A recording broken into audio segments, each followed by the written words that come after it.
महाराष्ट्रामध्ये आरक्षणाची गरज नाही, राज ठाकरेंच्या वक्तव्यावर नव्या वादाला चिन्ह. मराठा आंदोलकांच्या ढियानंतर राज ठाकरे थांबलेल्या धाराशिवच्या हॉटेलबाहेर पोलीस बंदोबस्त. वाघांनी सुपारी बहादराला महाराष्ट्राच्या मातीची रग आणि धग दाखवली. महाराष्ट्राचा सातबारा कुणाच्या बापाचा नाही, आता समजलं असेल. राज ठाकरेंच्या विरोधात मराठा आंदोलकांच्या भूमिकेनंतर मिटकरींचं ट्विट.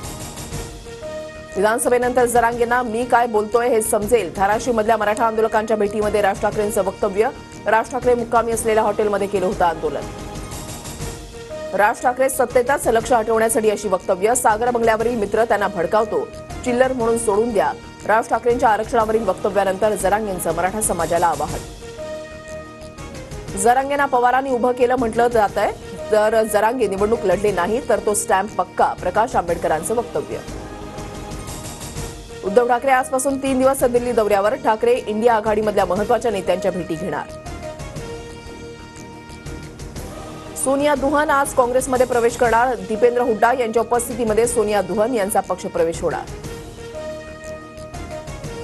मनसेकडून विधानसभा निवडणुकीसाठी 3 उमेदवारांच्या नावांची घोषणा. वरळीमधून संदीप देशपांडे, शिवडीमधून बाळा नांदगावकर, तर पंढरपूरमधून दिलीप धोत्रेंना तिकीट. पालघर आणि कुर्ल्यामध्ये ठाकरे गटाचे पदाधिकारी नाराज. विश्वासात न घेता नव्या नियुक्त्या केल्यानं पदाधिकाऱ्यांमध्ये रोष. पालघर, बोईसर, डहाणू, वसई, विरारमधील नियुक्तीवरूनही नाराजी. सुप्रीम कोर्टामध्ये आज शिवसेना आणि राष्ट्रवादी आमदार अपात्रतेची सुनावणी. 7 नंबरला शिवसेना आणि त्यानंतर राष्ट्रवादीची सुनावणी होणार.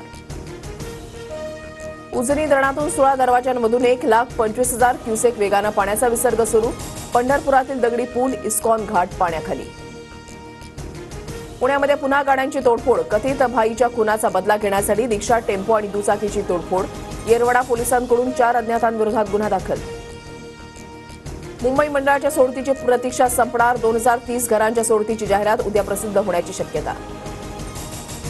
आनंदाचा शिदा प्रकरणी राज्य सरकारला उच्च न्यायालयाचा दिलासा. निविदेमधील अटींना आव्हान देणाऱ्या याचिका फेटाळल्या.